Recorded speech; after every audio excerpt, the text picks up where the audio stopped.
también no predicar la duda, porque a veces hablamos tanto de la duda que hasta es un tema factible de que, mira, posiblemente ocurra, posiblemente no, te va a ir bien o te va a ir mal, no sé, pero como alguien que dijo una vez, está embarazada y sí, será nena o será varón, algo va a ser, o sea, obviamente, es una cosa o es la otra, pero con Dios, no se puede. Las dudas son comunes a todos y nadie tiene que sentirse culpable acá si tiene dudas. Seguramente todos tenemos dudas, ¿o no? ¿O han tenido dudas? ¿O solamente a mí me pasa? ¿Qué opinan esto? ¿Solamente a mí me pasa? No, todos tenemos dudas.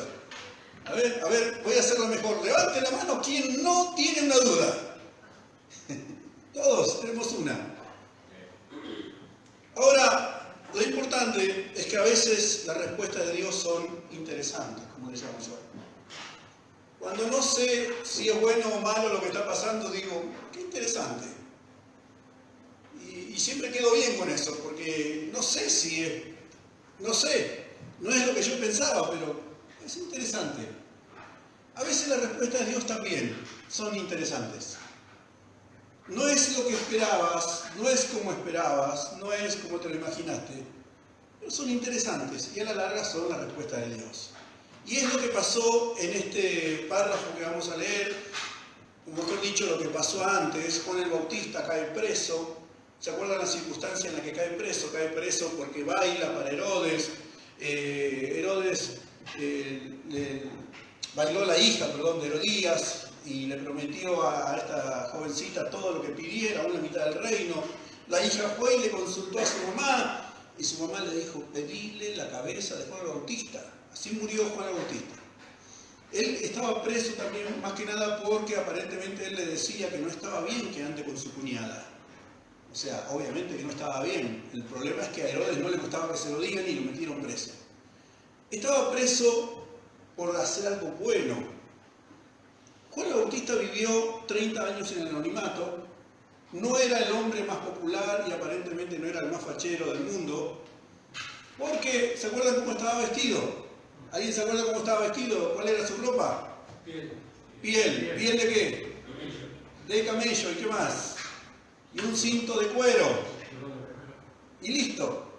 O sea, era rústico el hombre, era un onda lumberjack, como le dicen ahora, ¿no? Un leñador cualquiera. ¿Y su comida cuál era? Langostas y miel.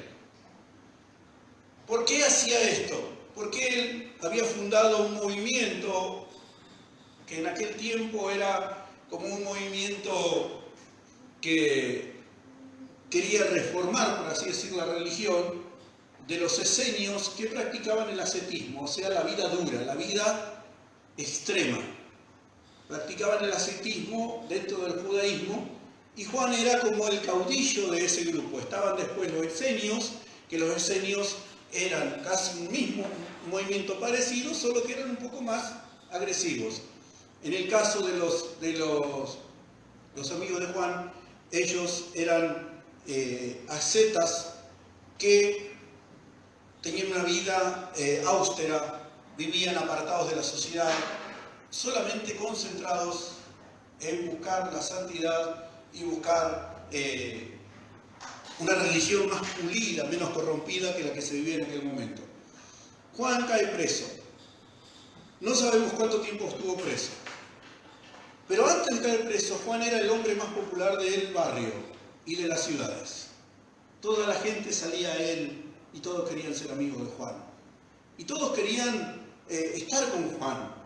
Y por tiempos Juan era el hombre a seguir y era el hombre que tenía futuro, el candidato ideal para cualquier partido político, pero cuando cae preso todo eso se cortó. Y es como que Juan a partir de ahí desapareció. Mientras Juan estuvo predicando, la gente lo seguía y tenía gente bastante fiel a él, de tal forma que cuando él presenta a Jesús, introduce a Jesús en la historia, y Jesús comienza a bautizar, la gente se puso media celosa de eso y fueron a decirle a Juan, acá hay un problemita porque vos hablaste de este que era Jesús y ahora Jesús está haciendo más discípulo que vos. Vos sos Juan, vos estás antes que él.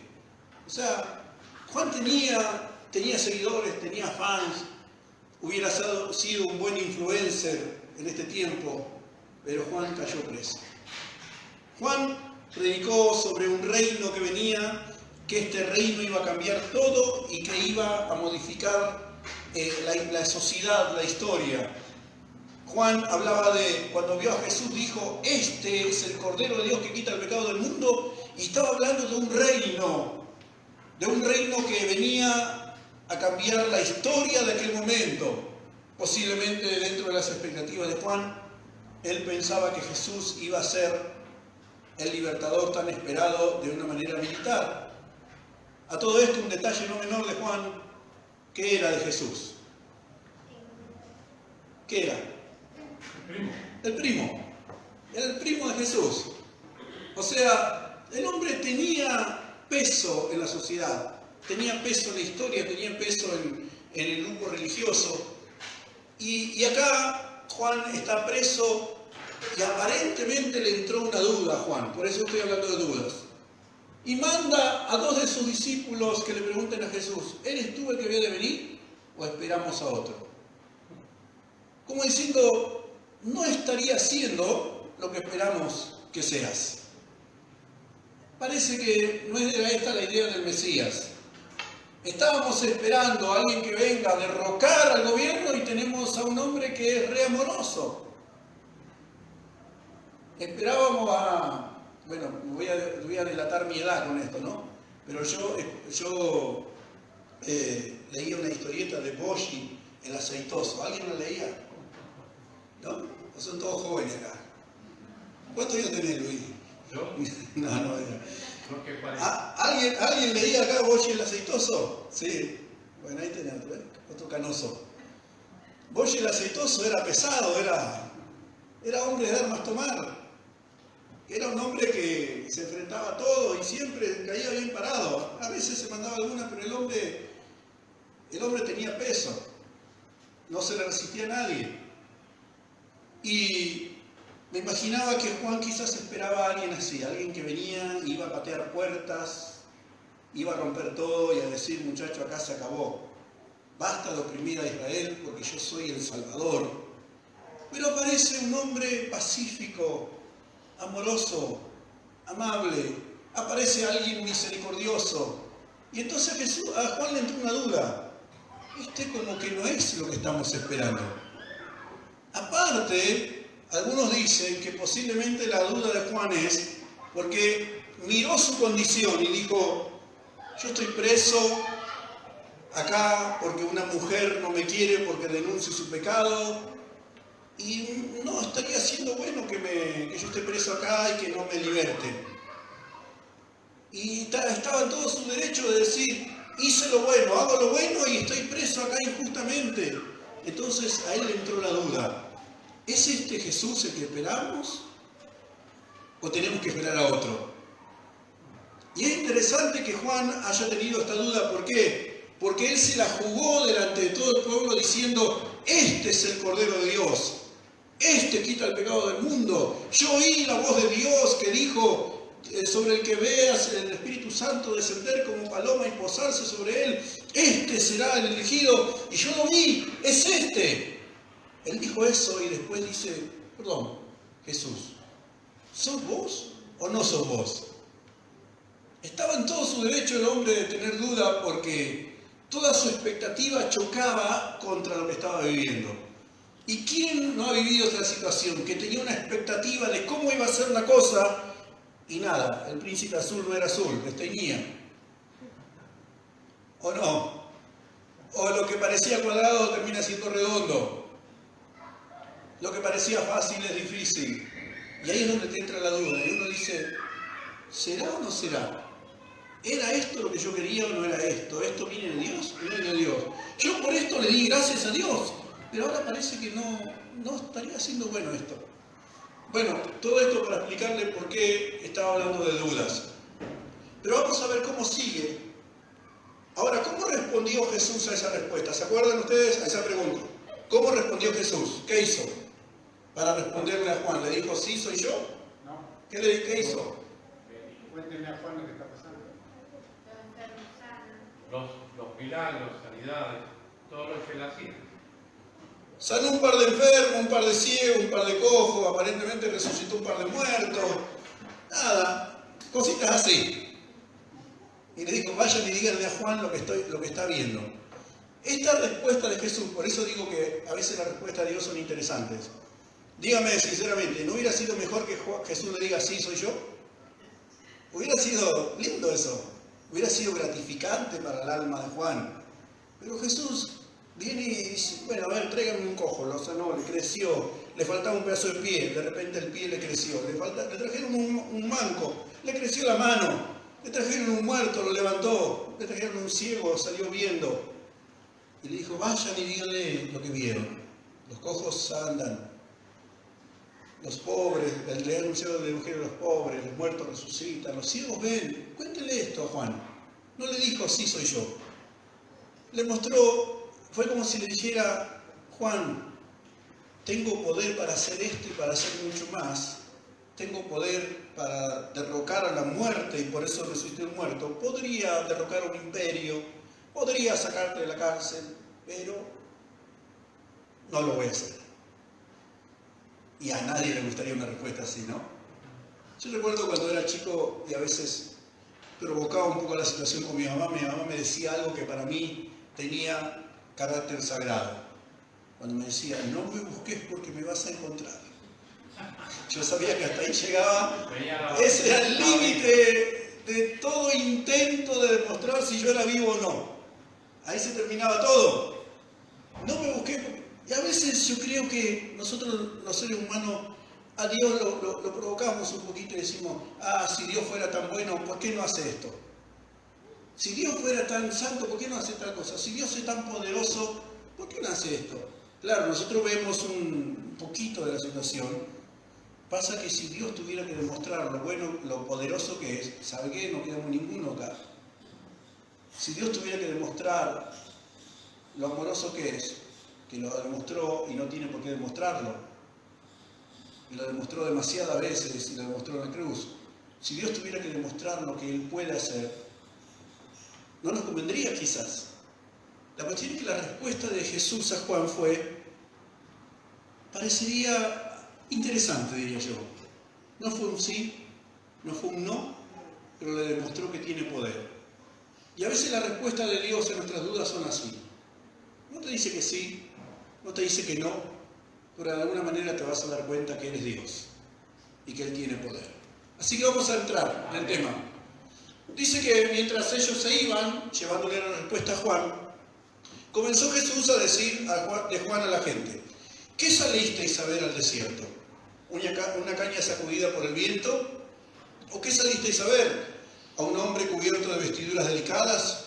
He aquí los que llevan vestiduras delicadas en la casa de los reyes están.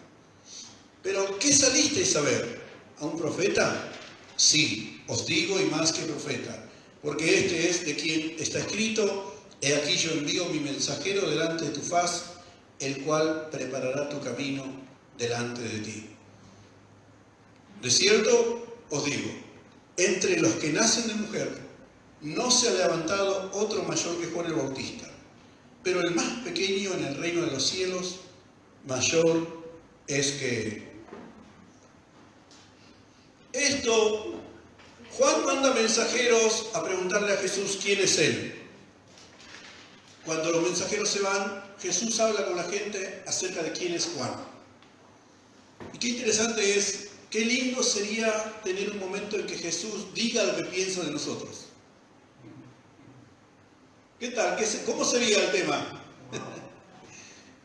Jesús, ¿qué pensás de Luis? Si te contaría. Jesús, maravilla. Un chico, pero de 10. De 10, sí. Jesús, ¿qué pensás en esto? No. Jesús, ¿qué pensás de Julio?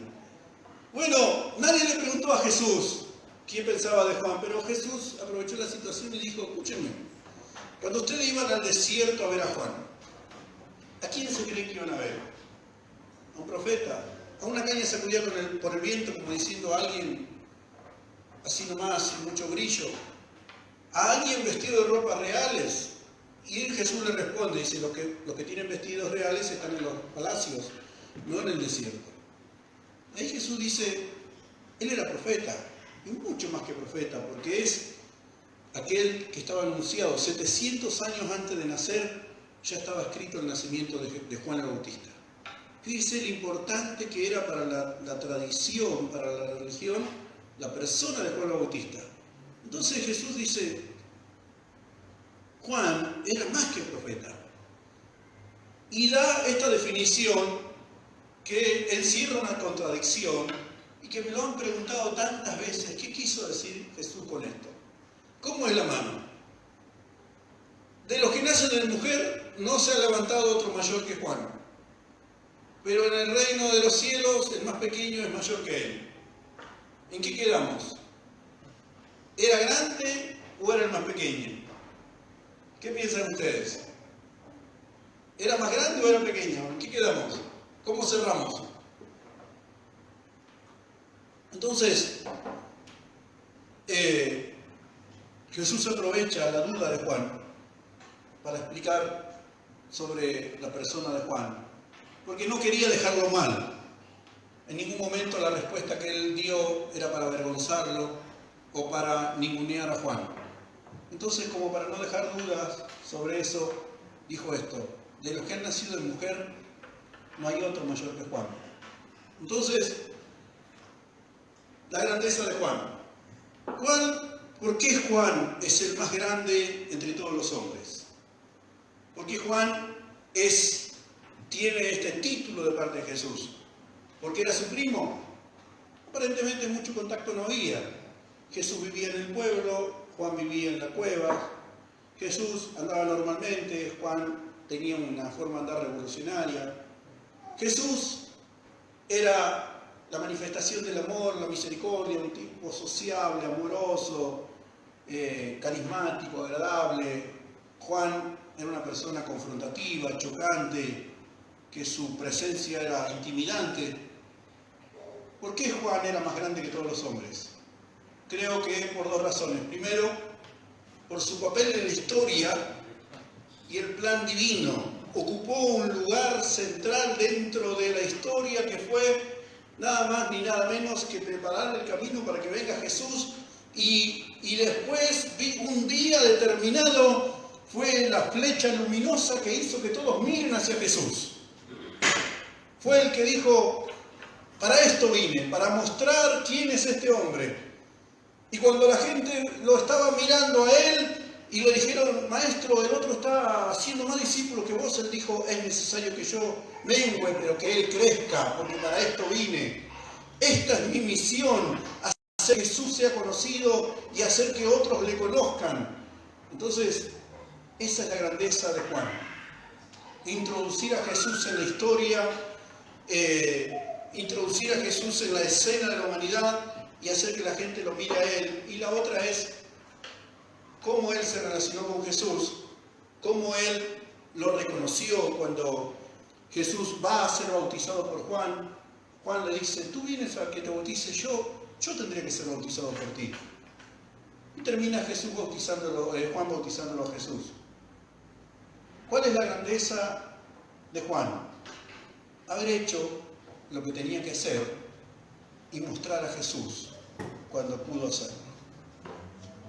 Y esa es la grandeza que cualquiera de nosotros puede tener. Introducir a Jesús en toda situación que podamos. Amén. Esa es la grandeza que podemos compartir con Juan. Yo soy una simple señal luminosa que te dice, este es el camino, no soy yo, es Jesús. No sé qué decirte, pero busca a Jesús y Él va a saber qué decirte. No sé cómo guiarte para que lleves bien tu familia, porque quizás tengo problemas como vos, pero busca a Jesús. No sé cómo ayudarte para que salgas adelante y seas menos cascarrabia, pero busca a Jesús. Esa es la grandeza de Juan, haber introducido a Jesús dentro de la escena, dentro del escenario. Si Jesús hubiera aparecido por sí solo, hablando y diciendo, ¡hey! Préstenme atención, acá estoy yo, soy Jesús, la cosa hubiera sido distinta. pero vino antes Juan el Bautista, preparó el terreno, preparó el camino. Qué lindo sería que un día la gente diga, gracias a ti, gracias a vos, conocí a Jesús. Amén. Vos me mostraste el camino. Gloria a Jesús. Eso es grande. Eso es grandeza. Llevar a otros a Jesús. Amén. ¿Cuál fue la pequeñez de Juan? ¿Por qué Jesús dice, en el reino de los cielos, cualquiera, el más pequeño de los que entren al reino de los cielos, es más grande que Juan? O sea, en un mismo versículo Jesús dice, Juan es grandísimo y es pequeñísimo. ¿Cuál es la pequeñez? Jesús sabía que Juan iba a morir pronto. Y Juan no iba a poder disfrutar de lo que él tanto anunciaba. Todos los que él habló iban a disfrutar de la obra de Cristo, iban a entrar al reino de los cielos. Juan no. Entonces, ¿por qué Juan era pequeño? Porque él no pudo disfrutar de lo que estaba proclamando. No pudo, y acá vuelvo otra vez a la imagen del cartel. Era como un cartel que marcaba la dirección, pero no llegó a esa dirección. Juan no es que no va a ser salvo, obviamente no estoy diciendo eso, sino que dentro de la teología, a partir de que Jesús muere, comienza otra dimensión dentro del reino de los cielos.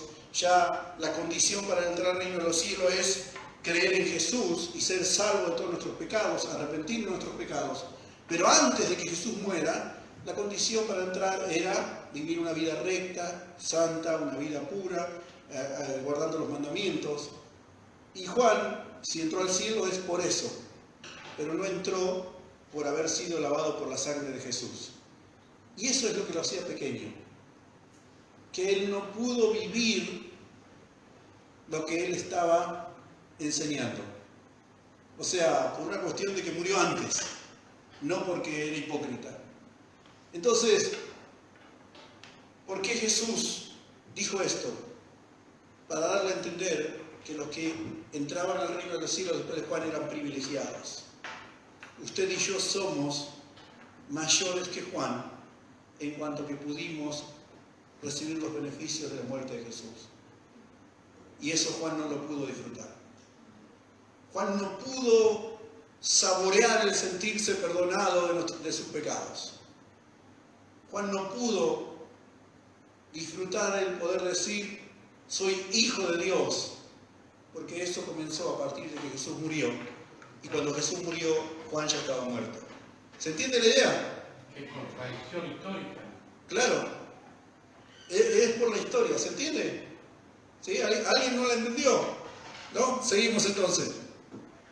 Entonces Jesús dice esto: desde los días de Juan el Bautista hasta ahora, el reino de los cielos sufre violencia y los violentos lo arrebatan. Jesús dice, Juan es tan importante que desde que él vino, desde que él comenzó a predicar, el reino de los cielos entró en una convulsión y comenzó a hacer una guerra campal, espiritual.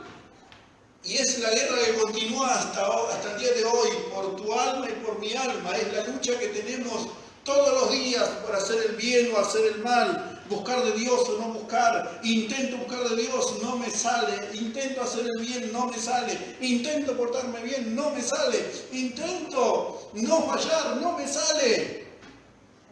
Hay luchas. Hoy me propongo, hoy voy a ir a la iglesia y algo ocurre y me impide ir a la iglesia. Hoy voy a hacer esto que tengo en mi corazón de hacer algo bueno y no puedo hacerlo.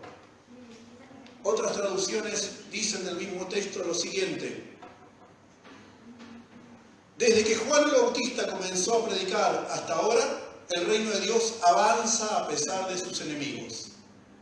Solo la gente valiente y decidida logra formar parte de él. Otra versión dice, desde los días de Juan el Bautista hasta ahora, el reino de los cielos ha venido avanzando contra viento y marea, y los que se esfuerzan logran aferrarse a él. Lo que Jesús está diciendo es, el que quiera entrar al reino de los cielos va a tener que luchar.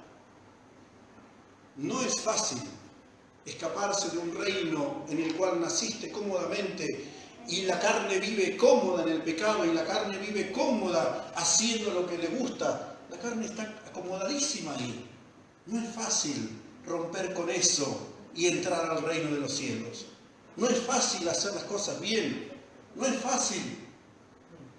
A algunos les salen algunas cosas bien, pero en otras caemos. O sea, no me equivoco en lo que otros se equivocan, pero fallan en lo que otros no fallan. Y todos tenemos luchas. Pero Jesús dice, los valientes, los que se esfuerzan, los que no se rinden, esos van a entrar. Así que hermano, amigo, querido, amiga, si te está costando, ánimo. Nadie dijo que iba a ser fácil. Nadie dijo que ibas a entrar cómodamente al reino de los cielos. Nadie dijo que no ibas a tener luchas. ¿Quién de aquí no tiene luchas? A ver, fírmeme un autógrafo ya. ¿Quién? Nadie. Todos tenemos lucha. ¿Quién de los que estamos aquí en esta semana no hizo algo que en su cabeza anotó, esto no debería haberlo hecho? ¿Quién de los que está acá en esta semana no dijo algo que en su diario íntimo anotó? Lo que dije estuvo de más, no tendría que haberlo dicho. Todos tenemos luchas. Con mayor razón, cuando nos proponemos hacer la obra de Dios, van a venir dificultades. Y Juan el Bautista lo sabía. Y él pagó un precio muy alto por eso. Entonces, ¿quieren entrar al reino de los cielos? ¿Sí o no? Vamos, que bueno. Vamos, que bueno y gratis. ¿Quieren entrar al reino de los cielos? Amén. Amén. Bueno, no va a ser fácil. No, tampoco es tan difícil. Pero lo que Jesús estaba diciendo es, hay que luchar, hay que esforzarse.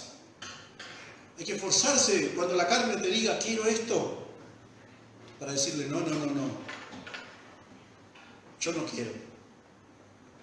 Cuando todos tus amigos te digan, hacelo de esta manera, que todos lo hacen, no importa si todos te dicen que no lo hagas. Decir, no, yo voy a hacer las cosas bien. Y acá dice, el reino de los cielos sufre oposición, sufre ataque desde su inicio. Todavía hay oposición, todavía hay lucha. Pero la promesa es esta. El que lucha, aunque tengamos resistencia 24/7, ahora se usa mucho esta nomenclatura, 24/7, aunque tengamos lucha las 24 horas del día, 7 días a la semana, los 365 días del año, hay esperanza para el que no se rinde. ¿Fallaste hoy? ¡Fuera! No, fuera no. Quédese e inténtelo otra vez. ¿Fallaste mañana? Vamos. Jesús me pide a mí que perdone 70 veces 7. Que Dios te libre de semejante prueba, de tener que perdonar a alguien tantas veces. Que Dios me libre. Porque generalmente vio que, ¿qué decimos todos? Una vez perdono, 2 veces también, pero ya tanta no. ¿Quién no ha dicho eso? No soy tonto yo, no, a mí no me van a tomar el gil, yo no soy tonto. Pero escuchame, querido, Jesús dijo 70 veces 7. ¿Y sabe por qué Jesús dijo eso? Porque Él te ha perdonado mucho más que eso. Y me va a seguir perdonando. Entonces, voy a caer, voy a fallar, pero me puedo levantar otra vez. Amén. Y lo voy a seguir intentando. Gloria a Dios. Un día voy a decir, hoy, ¿cuánto tiempo perdí? ¿Qué hago? ¿Me entrego en el lamento, en la decepción? ¿O digo, menos mal que me di cuenta? Aunque me queden pocos días por delante, lo voy a intentar otra vez. Seguimos. Dice, versículo 16, mas aquí compararé esta generación. Es semejante a los muchachos que se sientan en las plazas y dan voces a sus compañeros. diciendo: os tocamos flauta y no bailasteis, os endechamos y no lamentasteis. Porque vino Juan, que ni comía ni bebía, y dice: el demonio tiene. Vino el Hijo del Hombre, que come y bebe, y dicen: he aquí un hombre comilón y bebedor de vino, amigo de publicanos y de pecadores. Pero la sabiduría es justificada por sus hijos. Fíjense todo lo que desencadenó la duda de Juan. Ya los mensajeros capaz que llegaron a la cárcel a hablar con Juan, y Jesús seguía hablando de Juan. Y le dijo a la gente: cuando los veo a ustedes pienso, ¿y esta gente cómo hay que tratarlos? ¿Cómo hay que hablarles? Vino Juan, que era tosco, bruto, que impartía miedo, que no era para nada diplomático seguramente, era confrontativo, frontal, que seguramente su tono no era muy dulce para hablar. Y como era tan cerrado así, que era, dice que la gente decía: vino Juan que no comía, ni comía ni bebía, y decían: el demonio tiene. En otras palabras decían: Juan es un fanático. ¿Alguna vez le dijeron a alguien que es fanático? No seas fanático, tomate uno. Dale, no seas fanático, no te va a hacer nada. No pasa nada. Ay, el santurrón. Yo cuando era chico, cuando era joven, me acuerdo, en la parada que yo tomaba el colectivo para ir a la iglesia, siempre estaban mis amigos de antes.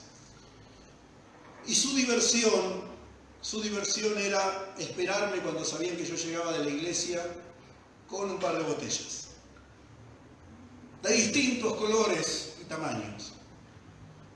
Y su diversión era provocarme a ver si... Dale, pastorcito, me decían. Yo todavía no estaba en el pastorado de nada, pero me decían: dale, pastorcito, no pasa nada. La idea de ellos era que yo lo haga y después decirme: viste que es mentira lo que haces.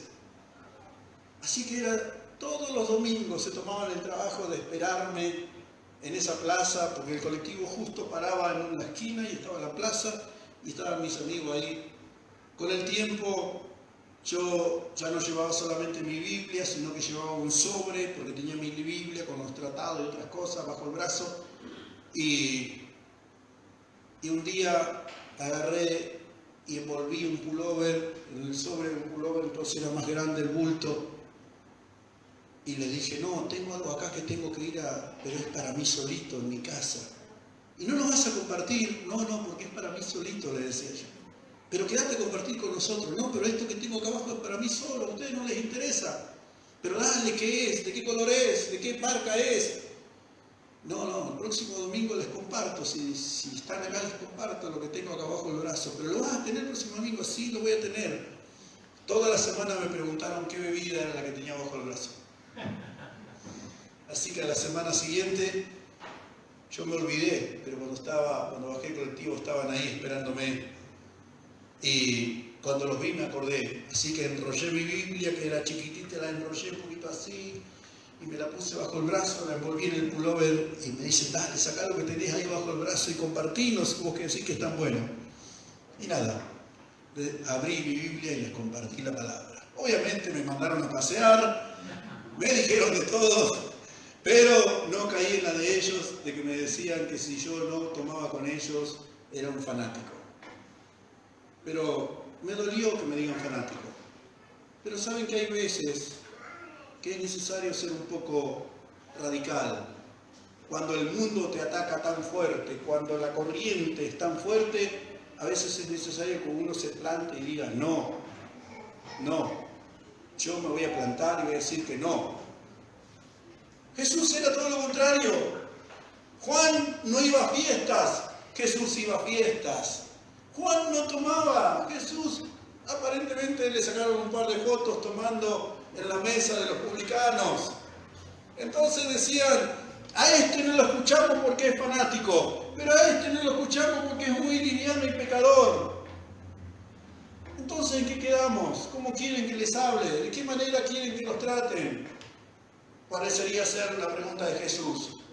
Y por eso los comparó con esos que le tocan música y no bailan, le lamentan y no lloran. Entonces, ya para ir concluyendo, lo que nos muestra acá es que Dios tiene un obrar, un multiforme obrar. No siempre va a obrar de la misma manera, no siempre va a moverse de la misma forma. A veces Dios te va a enfrentar con alguien como Juan, duro, estricto, que no se va a reír ni a palos. Y uno va a decir, no es de Dios. Y Juan era de Dios. Y la gente decía, está endemoniado porque no se ríe, no hace chistes, no viene con nosotros, no sale con nosotros, no come con nosotros, no toma con nosotros, está endemoniado, es fanático, es un religioso. No, no lo escuchamos nada. Y a veces Dios te va a hacer enfrentar a gente que va a ser como era nuestro Señor. Esa gente amable con la que uno siempre quiere estar, esa gente cariñosa, misericordiosa. Pero son todas las formas que Dios tiene de decirte que te ama. Si no lo entendés por las buenas, a veces te lo dice por las malas. Si no lo entendés cuando te ha demostrado tantas veces que te ama, a veces Dios te lo hace entender de otra manera. Pero que te lo va a decir, te lo va a decir. Dios tiene muchas formas de decirte que te ama y de demostrártelo. A veces lo vas a sentir duro y a veces lo vas a sentir suave. Vas a sentir que te abraza el alma y a veces vas a sentir que te está gritando para llamarte la atención. Y a veces no vamos a entender lo que nos está pasando. Pero que Dios nos ama es indudable. Amén. Y a veces uno dice, pero si Dios me ama, ¿por qué me dejó que haga todo lo que hice y me destruí y perdí tanto tiempo? Si Dios me ama, ¿por qué Dios no me frenó a tiempo? Porque te ama. Y a veces Dios, porque te ama, no te deja ni dar un paso. Y uno dice, hey, pero Dios no me dejó hacer nada porque te ama. Y a veces Dios no te responde a la oración porque te ama. Y a veces Dios te responde a todas las oraciones porque te ama. Ahora no me pregunte por qué, es así, pero es así. Sé que es así, porque es así como obra Dios. Por eso envió a Juan el Bautista primero, que era una persona que creo que mucha gente se arrepentía porque tenía miedo de lo que podía llegar a ser Juan si no se arrepentían. Y después vino Jesús, nada que ver Jesús. Entonces, Dios tiene muchas formas de decirte que te ama. A veces no vamos a entender los métodos de Dios. ¿Quién recibiría un pedido ya traído por un cuervo? Dios le envió a su profeta especial, el mejor, el más consagrado, carne que la traía un cuervo en su pico. No podía haber mandado una paloma. ¿Podía Dios o no? Un águila hubiera sido genial, un águila. Caza un cordero, el águila lo desmembra con sus garras fuertes y le trae la patita del cordero a Juan. Hubiera sido genial. No, tenía que venir un cuervo. Andá a saber dónde estuvo el pico del cuervo. Andá a saber qué comió ese cuervo antes. Pero era carne enviada por Dios, ¿sí o no? Amén. Entonces, ¿qué hacemos? ¿Me ama Dios? Señor, no me manda otro pájaro mejor. Más lindo. Más lindo. O un cuervo blanco, por lo menos. Más color. Que se parezca a gaviota. Un tucán. Arreglamos por un tucán. Dios tiene tantas formas de decirte que te ama, que hasta puede hacer eso, que el cuervo que se come lo que encuentra, diga, no, este pedazo de carne no me lo como, lo voy a ir a tirar allá en aquella cueva, donde hay un tipo que está muriéndose de hambre. Y ahí se muestra cuánto te ama Dios, que hizo hasta que el cuervo no quiera comerse esa carne. Entonces, tiene tantas formas Dios. Y Dios acá apeló a la vindicación por hechos. dijo, la sabiduría es justificada por sus frutos. Como diciendo, no mires el proceso, mira los resultados. No mires cómo fue el camino, mira dónde te llevó. Pasaste días malos, pero te llevó a buscar a Jesús, fue el mejor camino que podría haber pasado, aunque vos lo hayas vivido como el peor. Amén, Señor. Pasaste quebrantamientos y momentos difíciles que te hicieron caer delante de Jesús y buscarle. No son los peores días de tu vida, fue el mejor momento porque te llevó a estar delante de Jesús. La sabiduría es justificada por sus hijos, dijo Jesús. Dios es vindicado por los hechos. Dios termina siendo defendido por los resultados. Dios habla con resultados. Entonces, a veces nos entretenemos mucho, nos distraemos mirando el proceso. No estaría siendo bueno lo que estoy viviendo. No me está gustando mucho lo que estoy pasando. Hoy hablé a la mañana con una persona que me dijo, en un mes adelgacé 12 kilos de la angustia que estoy teniendo. Y todas las respuestas que pensé que tenía para otros, ahora no las tengo ni para mí. Y yo lo entiendo porque he pasado varias veces por eso. Sentirse uno que tiene que ser para otros algo que necesita para uno. Y tener que guiar a alguien cuando vos te das cuenta que en la intimidad vos estás perdido. Y que alguien venga a pedirte un consejo. Y me acuerdo haber dado consejo a personas en el momento que yo estaba mal. Y que cuando se iban yo decía, qué lindo sería que alguien haga lo mismo por mí. Y lo más duro era cuando volvía a esa persona y me decía, pastor, lo que usted me dijo fue exacto, fue lo que yo necesitaba. Y mi vida cambió. Y yo decía, y yo sigo igual. ¿Y por qué a mí no me cambia nada? Orar por alguien que estaba enfermo, estando yo enfermo, y entonces yo oraba por el enfermo, y muy dentro mío pensaba, si Dios lo sana, también de rebote por ahí me sana a mí. Y el enfermo se sanaba y yo seguía enfermo.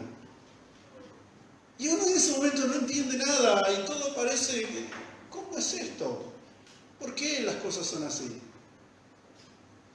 Juan tuvo dudas.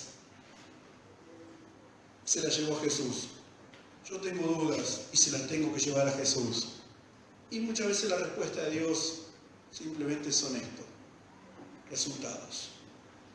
No te entretengas en la duda, espera los resultados.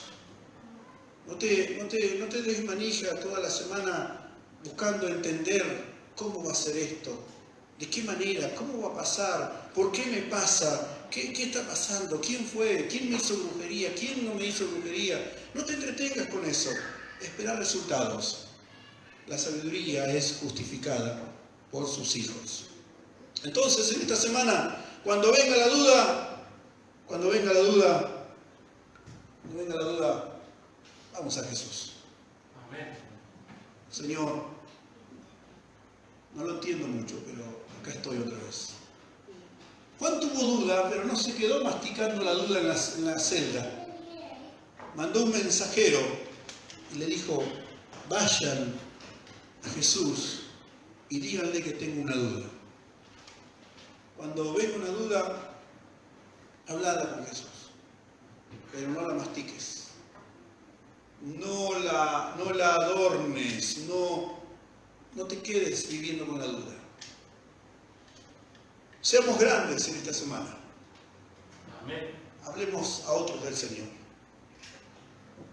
Hablemos a otros de Jesús. Amén. Esa fue la grandeza de Juan. Marcar el camino. Este es el camino. No dijo en ningún momento yo soy el camino. La profecía decía de Juan, he aquí la voz de uno que clama en el desierto, preparad el camino del Señor. Eso era simplemente. Seamos valientes. Va a haber oposiciones, no te prometo nada, pero posiblemente sí. Si no las hay, gloria a Dios. Y si las hay, Gloria a Dios. gloria a Dios también. Amén. Amén. No dijeron gloria a Dios todo ahí. Si no hay Oposiciones en esta semana, gloria a Dios. Y si hay oposiciones, Gloria a Dios. amén. Ahí ya vamos. Pero nadie dijo que no va a haber oposiciones, pero lo que sí dice la Biblia es que no vas a estar solo cuando haya oposiciones. No vas a llorar solo, no vas a llorar sola. No vas a estar abandonado. Vas a estar con Jesús, que prometió estar todos los días hasta el fin del mundo. Y por si esto fuera poco, Él dijo, voy a enviar al Paracleto, el Consolador, que va a estar con ustedes siempre y les va a recordar mis palabras. Y por último, disfrutemos de los resultados.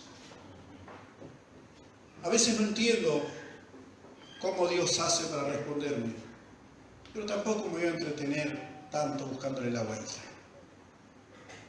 Si es la respuesta de Dios, bienvenida sea. Si es lo que estoy esperando, aunque no entiendo cómo vino de un cuervo, mientras sea comida, no sé si el cuervo se lavó los dientes antes de comer. No te entretengas, disfruta los resultados. Resultados. ¿Cuántos quieren tener resultados en esta semana? Amén. Resultados de la fe. Amén. Tengo fe. Espero resultados. Amén. Gloria a Dios. Tengo una respuesta que la estoy cocinando en el horno de la paciencia. Y está hace rato cocinándose, parece que tarda. Hay respuestas que salen rápido, hay respuestas que tardan más. Pero en ningún momento den lugar a la duda que diga, ¿habrá respuesta? Hay respuesta siempre. Amén. Que no sea como te pareció a vos es otro tema, y ahí yo no me meto. Pero siempre hay respuesta. Simplemente quería compartirles esto para que tengamos paz mientras esperamos resultados. Amén. Porque el enemigo nos produce desesperación cuando no vemos que las cosas ocurren como las esperamos. Así que bueno, venga lo que venga, pase lo que pase, vamos a seguir creyendo. Amén. ¿Qué piensan que hizo Juan con la respuesta que le dieron los discípulos? Mientras los discípulos iban, Jesús dio este mensaje. Cuando los discípulos llegaron a Juan en la cárcel, posiblemente Juan dijo, sí, Señor. Aunque no entiendo, voy a seguir diciendo que tú eres el camino. Aunque no entiendo tu forma de obrar, porque yo esperaba que a esta altura hayas cortado la cabeza a un par, pero en vez de cortarle la cabeza los abrazás. ¿Cómo es la cosa? En vez de... ¿Sabe cuál es el problema que tenía Juan? Termino con esto. Que gran parte del problema que tenían los israelitas en ese momento eran los publicanos, que eran los judíos que se habían vendido para trabajar para los romanos y cobraban impuestos para los romanos. ¿Qué hacía Jesús? Iba a comer con los publicanos. Eso rompía en la cabeza con todo pensamiento que tenían positivo hacia Jesús, posiblemente. ¿Cómo puede ser que nos ame si come con los que nos traicionan? Mateo mismo era un publicano. Mateo era uno de esos. Mateo cobraba impuestos para Roma. Así que Juan allí en la cárcel terminó diciendo, no entiendo, pero te creo, pero te sigo y te sigo creyendo. ¿Amén? Amén. Póngase de pie, por favor.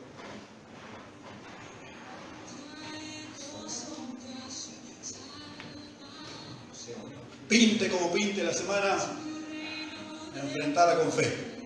Amén.